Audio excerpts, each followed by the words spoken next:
अस्सलाम वालेकुम। Class second year chemistry के अगले लेक्चर के साथ मैं हूं Shumaila Afzal, assistant professor of chemistry in government college for women satellite on Bahawalpur. इससे पहले हम 3 लेक्चर्स ले चुके हैं। यूट्यूब पे कोई मसला हो गया था तो उसकी वजह से सेकंड लेक्चर जो है वो डिलीट हो गया था। तो अब जो लेक्चर नंबर 2 लिखा हुआ आ रहा है वो लेक्चर नंबर 3 है इनफैक्ट। ठीक है, पहला जो था उसमें हमने इंट्रोडक्शन पढ़ा था, सेकंड जो था उसमें हमने मॉडर्न पीरियोडिक टेबल पढ़ा था, और जो थर्ड वन था लास्ट वेडनेसडे को 9 सितंबर को जो लेक्चर दिया था उसमें हमने कुछ और थोड़ी बहुत चीज़ें पढ़ी थी, जैसे कुछ फैमिलीज़ थी और उसका मेटल नॉन मेटल्स थी, मेटलाइट्स थे। उसके बाद था पीरियोडिक ट्रेंड। मैंने आपको बताया था कि कुछ चीज़ें ऐसी हैं जो हम पढ़ चुके हैं पहले भी, तो वो चीज़ें हम दोबारा नहीं पढ़ेंगे, बल्कि हम नया जो है जो हमने फर्स्ट ईयर में नहीं पढ़ा था वो हम पढ़ना शुरू करेंगे। तो इलेक्ट्रॉन अफिनिटी था, आयोनाइजेशन एनर्जी था, और एटॉमिक रेडियाई, आयनिक रेडियाई और कोवेलेंट रेडियाई। ये वो चीज़ें थी जो हम फर्स्ट ईयर में पढ़ चुके हैं। आज हम जो शुरू करने लगे हैं वो है metallic and non metallic character.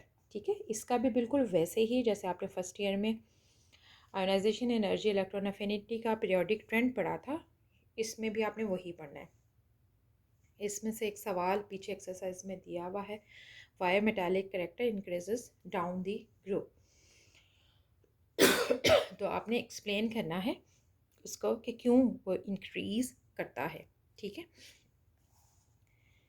it has already been discussed in this chapter that elements of periodic table can be divided into metals, non-metals and metallics। जो लास्ट लेक्चर था उसका एंड वाला जो टॉपिक था वो यही था, मेटल्स, नॉन मेटल्स और मेटलाइट्स। मतलब पीरियोडिक टेबल के अंदर कहाँ कहाँ लाए करते हैं metals, non metals.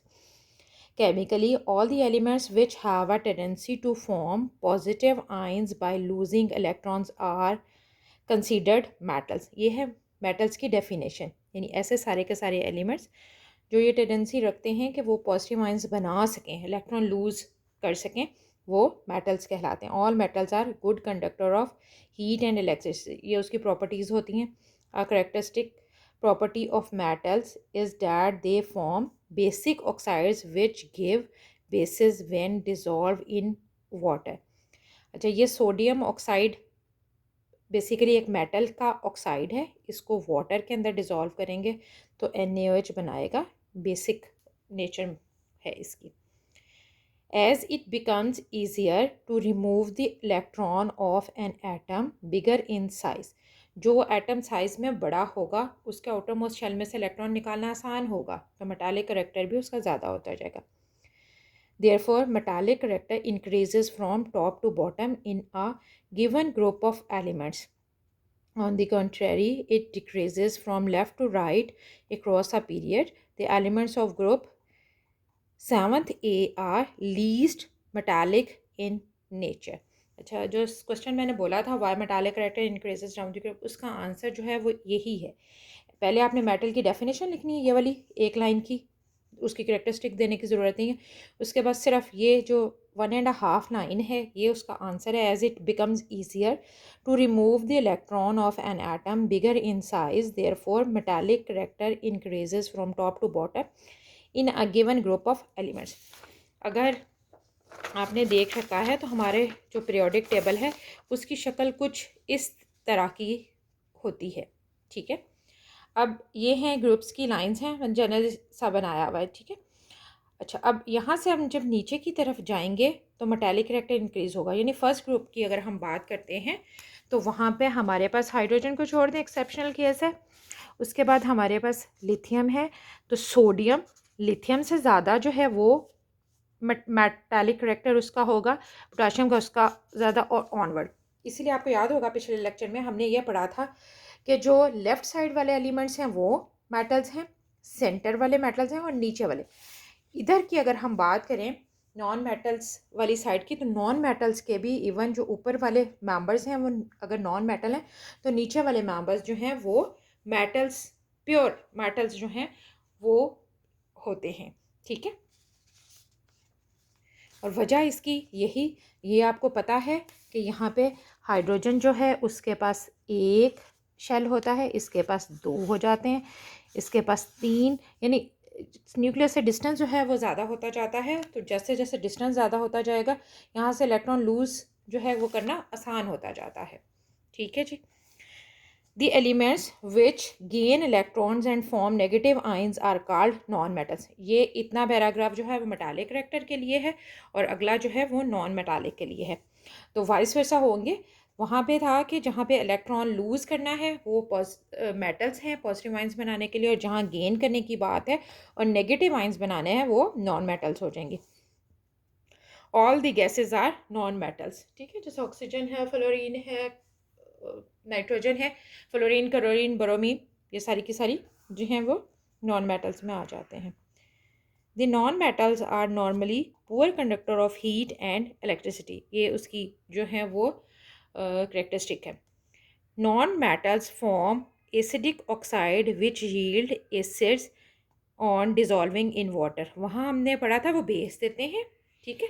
Metallic oxides, ठीक है, नॉन मेटालिक ऑक्साइड्स जो हैं वो जब वाटर में डिजॉल्व करेंगे तो वो क्या करेंगे, वो एसिड बनाते हैं, ठीक है।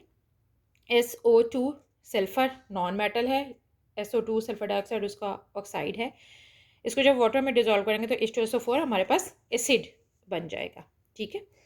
Non metallic character of an element decreases as the atomic size increases, जैसे जैसे एटॉमिक साइज इंक्रीज होगा तो जो नॉन मेटालिक करेक्टर है वो डिक्रीज होता चला जाएगा। Therefore, in a group of non-metals like halogens, the non-metallic character decreases from top to bottom। यानी जहाँ जैसे मेटालिक करेक्टर हमने पढ़ा था ना कि ऊपर से नीचे की तरफ इंक्रीज करता है, तो यहाँ पे जो नॉन मेटालिक करेक्टर है वो डिक्रीज करेगा, ठीक है। तो फ्लोरीन जो है वो ज़्यादा नॉन मेटालिक करेक्टर शुरू करेगा as compare to chlorine, chlorine जो वो ब्रोमीन से ज़्यादा।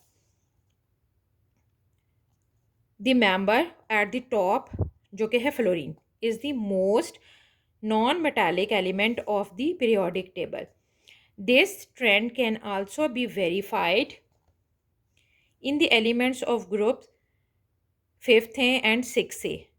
Nitrogen and oxygen are pure nonmetals and usually exist in gaseous state, while bismuth and polonium, the members at the bottom of these groups, are fairly metallic nature. इन ऊपर सबसे ऊपर वाले जो हैं नाइट्रोजन और ऑक्सीजन वो प्योर नॉन मेटल्स हैं, और लास्ट वन जो हैं वो प्योरली जो हैं वो मेटल्स हैं जो कि हैं बिस्मिथ और पोलोनियम। मेरा ख्याल आज के लिए इतना ही काफ़ी है, क्योंकि अगला टॉपिक जो है वो लंबा हो जाएगा, मेल्टिंग एंड बॉइलिंग पॉइंट। इसमें से मेटालिक करेक्टर का सवाल जो है वो ज़्यादा आता है, नॉन मेटालिक करेक्टर के बारे में इतना सवाल नहीं आता। हाँ, दूसरा सवाल जो है वो ऑक्साइड्स के बारे में, ऑक्साइड्स हमने आगे भी पढ़ने, उसमें भी अगेन यही बात रिपीट होगी। तो ये कि बेसिक और एसिडिक ऑक्साइड्स जब वाटर में डिज़ोल्व किए जाते हैं तो प्रोडक्ट क्या बनती है, या हाउ वी कैन जज a basic and acidic oxide. तो हमें कैसे पता चलेगा कि कोई ऑक्साइड जो है वो एसिडिक है या बेसिक है।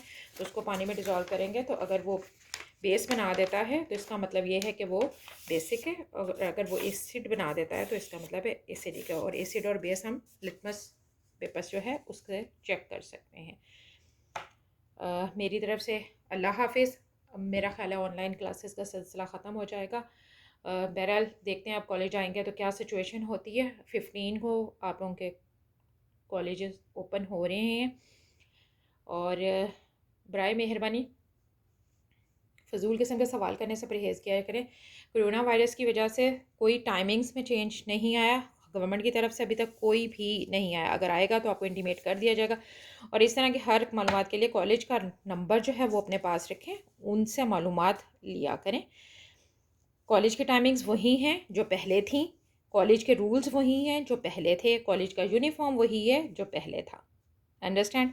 15 को इंशाल्लाह आपसे मुलाकात होगी। बाकी जो भी लाया अमल तैयार करना है वो आपको बता दिया जाएगा कॉलेज में ही कि क्या करना है। मेरी तरफ से अल्लाह हाफिज़।